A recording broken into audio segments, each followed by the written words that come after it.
Uttam Kumar Reddy support చేశాడు లేదు మంత్రి, ఈ జిల్లా మంత్రి, ఈ జిల్లానే కాదు ఎడమ కారణం మీద బ్రతుకుతున్న రైతాంగం ఎవరు ఉన్నాడో ఆ రైతాంగమే భిక్ష పెడితే 5 సార్లు ఎమ్మెల్యే ఒకసారి ఎంపీ అయిన మంత్రి ఆయన కూడా సోయి లేదు.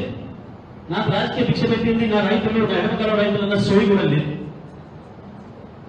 ఈరోజు నల్లగొండ ఉంటాడు, వీడికి తోగదలోనూ మొదలు తెలియదు, ఏది పడితే వాగుడే తప్ప కనీసం ఈ జిల్లాలో పోతున్నాయి నీళ్లు ఇప్పుడైనా మాట్లాడతలేడు. ఓ ఉత్తుదానికి ఎగిరెగిరి పడతాడు. భాస్కర్ గారు చెప్పినట్టు నేను పవర్ ప్లాంట్ ఆపేస్తే నేను రాగానే చెప్పాడు. ఒకటి ఆపాలి ఇప్పుడు పవర్ ప్లాంట్, చూస్తాను గవర్నమెంట్తో ఆపు పవర్ ప్లాంట్. చెప్పు దెబ్బలు నువ్వు కొట్టుడు కాదు, మిర్యాల కూడా రైతాంగమే రెడీగా ఉన్నారు. నువ్వు ఈ వైపు వస్తే చెప్పు దెబ్బలు కొట్టడానికి ఎన్ని లక్షల చెప్పు దెబ్బలు కొడతావో మాట్లాడేటప్పుడు నీ బరువు మాటలు బంద్ చేయాలి. అధికార మంత్రులు తలకెక్కి తాగిందాంతో పాటు అధికార మంత్రులు తలకెక్కింది,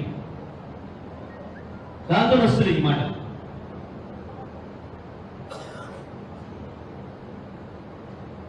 రేపు సాయంత్రంలోగా ఏడాదిగా కేసీఆర్ ఉన్నాడు ఎట్లా ఉండడం నాగార్జున సాగర్ ఆ లెక్కలో తెలంగాణ పోలీసులు పెట్టి మన కంట్రోల్ చేయకపోతే మీ ముఖ్యమంత్రితో పాటు మంత్రులందరూ కూడా రండి. ముఖ్యమంత్రి మంత్రివర్గమే రండా, మీకు తమ్ముంటే రేపు సాయంత్రం తీసుకెళ్ళండి. మళ్ళీ ఎప్పుడు తెలంగాణ చేతులు లేదంటే మొదలైతుంది యుద్ధం. ఒక కేసీఆర్ దిక్కు తెలంగాణకి ఎప్పుడైనా మళ్ళీ వస్తాడు, తప్పకుండా బయటకు వస్తాడు. నాగార్జున సాగర్ నీళ్ళ కొరకే వస్తాడు, కృష్ణా జలాల కొరకే వస్తాడు కేసీఆర్.